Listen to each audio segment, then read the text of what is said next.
If you've struggled with neck pain before, you know it can be one of the most debilitating things to your daily life. When you're sat down in your office working or when you go to the gym, it's pretty much constant throughout the day, and yeah, it stops you doing a lot of things that you love. In this video, I'm going to explain why stretching or traditional physio, because that's all they give you when it comes to neck pain, isn't working, why it's not working, and what you can do instead that is a lot more effective, both physically with exercises, but also a mental model of it as well. So let's jump into it. Why doesn't stretching help your neck pain? Well, you've got to understand one of the main reasons you've got neck pain in the first place is tension in the area. You're very tense around your neck, but also more than likely your upper traps up here, your shoulders, just your general upper back. And I have a saying that we don't want to fight tension with tension, because stretching is another form of tension, and you're fighting tension with tension. And you don't want to do this, because essentially what this does, it just causes a bigger build-up of tension. And even though stretching might give you some short-term pain relief for a few minutes, few hours, this is why you're not getting anywhere with it, because you're fighting tension with tension, or this concept of it. So what do we need to do instead? How do we get rid of tension instead of just creating more tension around the neck and the upper back and the traps, so your range of movement, your neck isn't limited anymore? Well, we need to understand a few different things. So we'll start off with the physical elements. And the big one to start with, that everyone talks about, is posture. I've spoken about this previously in a lot of other videos. There's no such thing as a good or bad posture. So one of the reasons that people struggle with neck pain is because they've been told that they should have their shoulders down and back all the time. So they're sat bolt upright like this, they're extended all the time. And if you're extended all the time, like I'm sitting now, your back actually has less space. You have less space between your shoulder blades because they're together all the time. Whereas if we access both positions, so now I'm a bit more slouched, I create some space, and throughout the day, I'm just changing my position frequently. This has a massive impact on what's going on further up the chain in your neck. Because if you're stuck in one position, so again, either shoulders down and back, or you're slouched all the time, it's not healthy. So no such thing as a good or bad posture. Just change your posture and position as frequently as you can throughout the day, and don't hyper obsess over one particular posture. Okay, that will really help you. That's a huge one, and that's an easy win as well.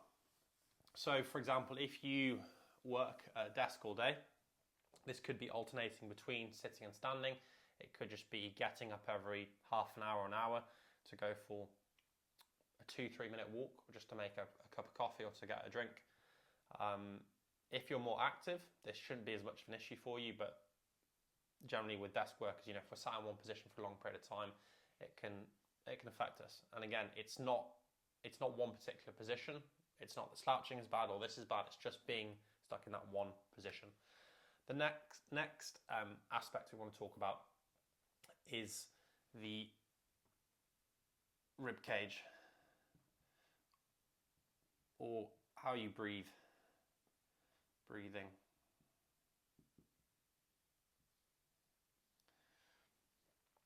This is a huge part of what you should be doing with your neck. So instead of stretching, you should be doing some really, really basic breathing drills. Breathing is incredibly helpful for relieving tension throughout the whole body, but particularly around the neck, if you do this properly. So the simplest breathing drill you can do, lie on your back, and then all I want is a smooth inhale through your nose, as smooth as you can. What I mean by smooth is that it's not a quick sudden inhale and you can't hear it loads. You should barely be able to hear it. Slow and smooth. And then the same thing through your mouth on the exhale. So lying on your back, completely relaxed, 5 to 10 breaths of that, a few rounds, that is fantastic. Another thing you can do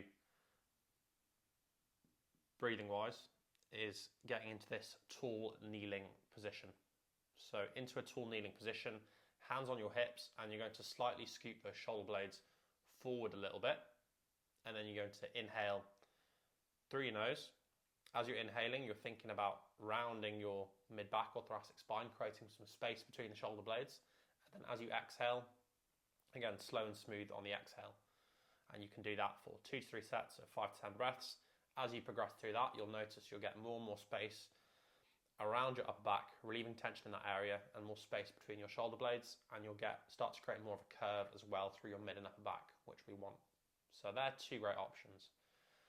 And very, very simple, but very, very good at relieving tension, which is the thing we want to do. We don't want to fight tension with tension. So that is breathing. The next thing is your spine. So the spine is broken down into 3 different areas. Your neck or your cervical spine, then your mid-back or your thoracic spine, T, and then your lower back,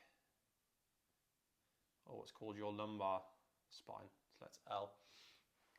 And improving the spine as a whole, mobility-wise, so just getting it moving, is going to really, really help your neck pain and tightness in that area, because a lot of the stretches you've been given are just focusing on the muscles up here, and that's only a very small part of the chain. Typically, again, with people with neck pain, they have issues with mobility further down the chain, especially in the mid-back, but also in the lower back, the whole spine in general.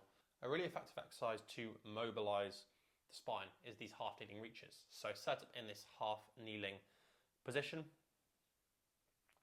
Plate out in front of you, 2.5 to 5 kilo plate. Make sure your head is looking forward, that doesn't change. And then you're going to do 4 rotations either side, and then 4 reaches overhead, and then swap legs. The last thing I want to touch upon is neck strength, which is further down the line.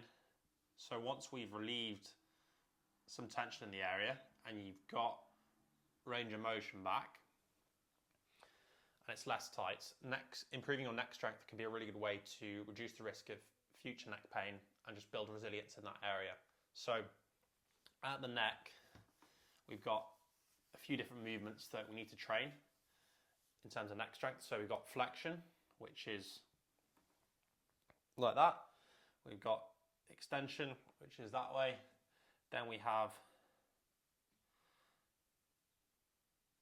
side flexion, and we've got rotation. So side flexion is that, and then rotation is looking over either shoulder.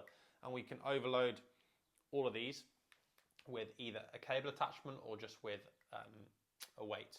So for flexion and extension, the easiest way to do this is just to get a towel just over your head, and then you're going to stick a plate on top of your head, and you're going to hang off the edge of a ledge, so in the gym like a bench or something like that, and then you will, depending on if you're training flexion or extension, you just be one or the other way round. So you'll be on your front or you'll be on your back, and you can go pretty heavy on these, 2 to 3 sets of anywhere from 10 to 15 reps. If it's a little bit irritable, just go slightly higher reps, lower weight, and then build up and get heavier and heavier.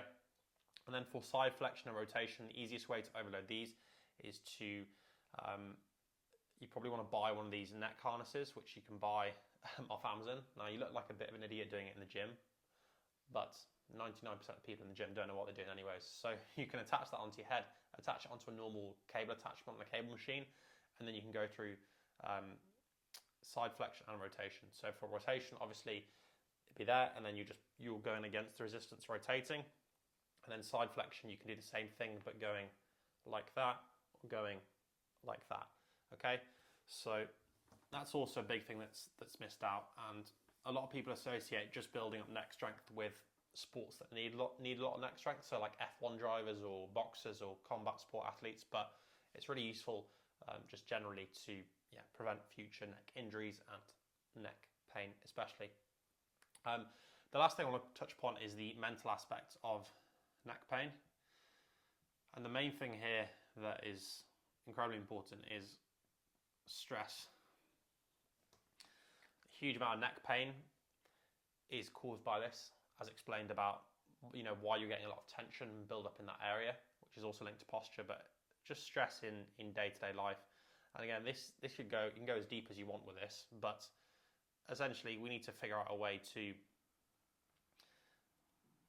two different ways to go about it.